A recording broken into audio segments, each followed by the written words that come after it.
did that, of course, in those days to cure their diseases. Nothing like torturing the human body in every way possible. Boil them and broil them and fry them and freeze them and hash them and electrocute them and punch them and maul them and twist them and pull their legs and treat them in all kinds of ways. They call it physical medicine nowadays. We used to know it as hydrotherapy, osteopathy, chiropractic, massage, electrotherapy, and other such names as that. But now that the medical profession has adopted it and sanctified it and decided it's scientific, it's physical medicine. It's just as foolish after it became physical medicine to torture the human body in those ways and waste its energies by that kind of stimulation, mechanical stimulation, thermal stimulation, electrical stimulation, as it was to do it when it was called by the names that they insisted represented quackery. Oh, it used to be quackery. It isn't anymore. It's now scientific physical medicine. Just as wrong now as it was then. What is quackery? I bet we've got a lot of German people in this audience that know the German, some of them know the German language.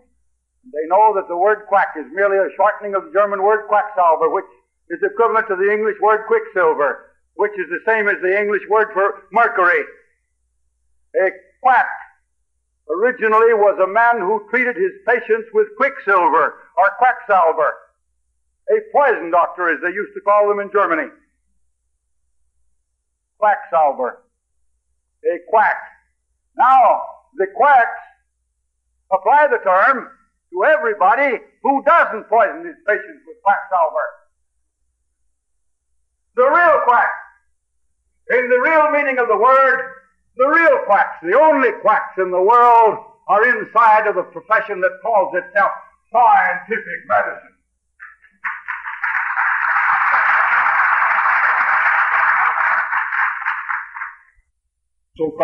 The so-called healing art. There isn't any healing art. Healing is a vital process. It takes place from within. And nobody has anything that he can add to your body or take out of your body or put onto your body or inject into you anything else that'll heal you. You either heal yourself or you're not healed. There's no healing art. There's no science. There's no art of medicine. And there's no such thing as a medicine, which means a healing agent or healing processes. But these are within. And everything that you do that weakens your patient, everything that you do that enervates that patient, impairs that healing process. I remember in the good old days when I used to run these colonic laundries.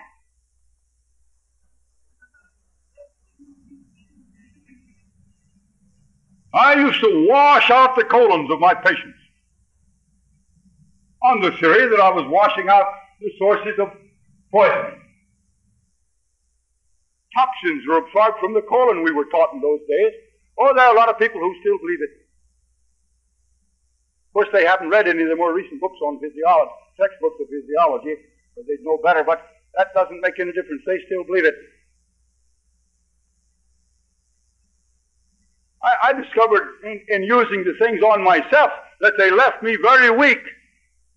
And I found they did the same thing for my patients. I said to myself one day, why do I have to keep doing for my patients things that I know are enervating my patients, that are wasting their energy? And it puzzled me. I kept puzzling over it, puzzling over it. And then one day I told a funny story. At least I thought it was funny, and my audience laughed. When I was a young boy in Texas, I used to be nursemaid to a herd of cows. I wasn't a cowboy, but my father had a dairy. And I used to help take care of those cows. And I took them to the pasture each morning. And I went out and gathered them up and brought them back in the evening. I told this story about noticing one of the cows one morning when I took the cows to pasture, dragging along behind. She seemed to be rather sluggish. I got her in, brought them all to the pasture, and I noticed she didn't eat.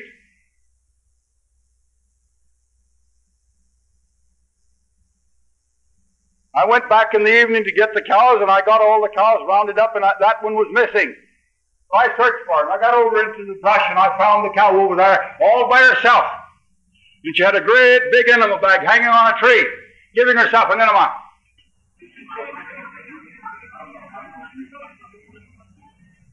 Now the fact is, animals fast when they're ill, and some of them fast in the mating season, and some of them fast through the winter in the hibernation season, and some of them fast all through the summer season in what's known as estivation.